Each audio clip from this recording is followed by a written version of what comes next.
brainstorming of what I could present to you guys that you guys will actually take away. So I really thought about my experiences that I've had throughout my life, and I came up with the repeating message of cutting ties.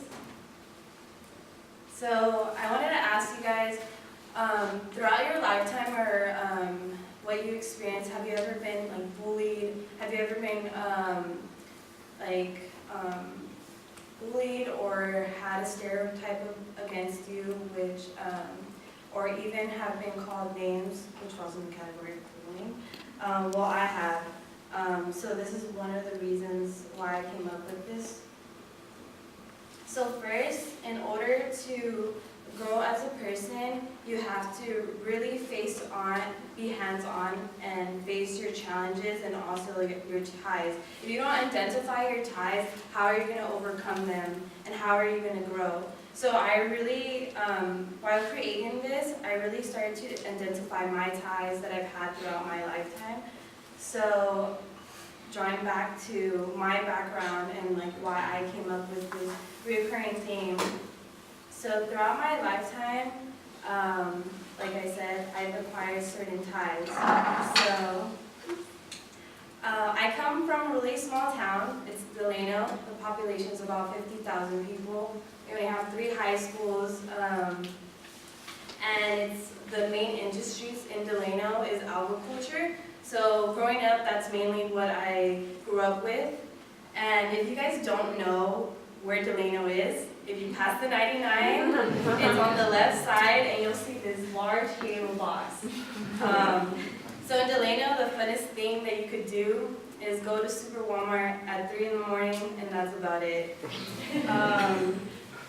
So I was born and raised in Delano, in this really small town, and throughout my lifetime, I went through the school system, K through 12, and my first experience or my first tie that I had was when I was a first grader.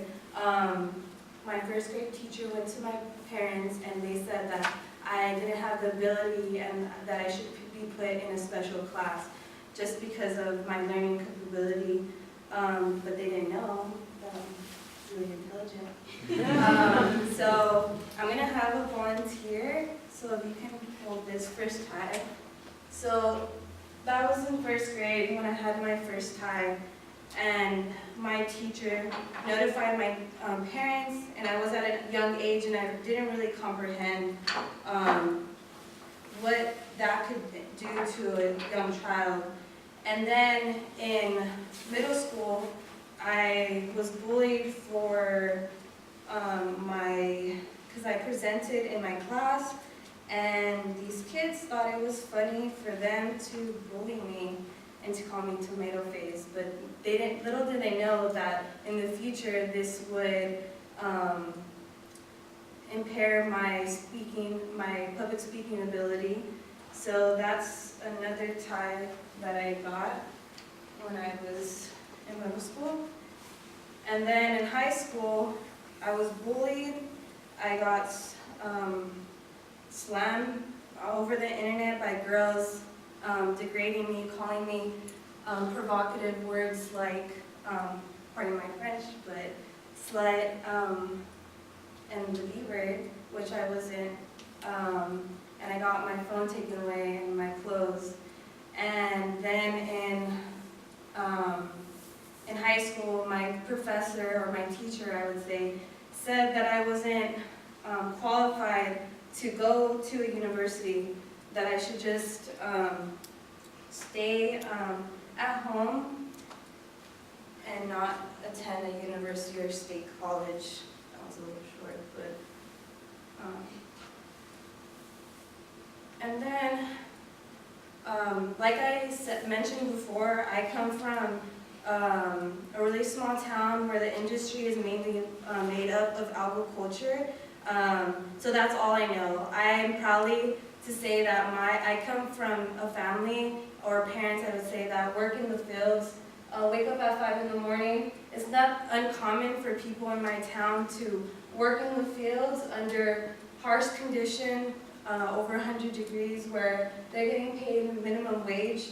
And I, proudly to say, throughout my high school and also my college, I also have worked in the fields proudly. And this is very humbling because you're surrounded around these people that don't have the choice but to work in the fields because they lack that capability to attend a college and achieve a higher education. And so coming from a really small town, mainly made up of farm workers, and also coming from being a first-generation student, also a minority, and a woman, the stereotype against me is very slim for me to succeed in a corporate setting. So that stereotype for women, also minority, first generation, is against me. So if you see all these ties are really restricting me, and if you pull on them, it's not letting me go in the direction that I want to go into. Rather, I'm defined by all these ties, stereotypes, and insecurities that I've developed over my lifetime. And it's not until you really define them and you really tackle them and you start to cut the ties that you're able to release and go in your own direction wherever you want to go and really grow as a person that you are and you want to become, and you just release. And I have a little quote for you guys.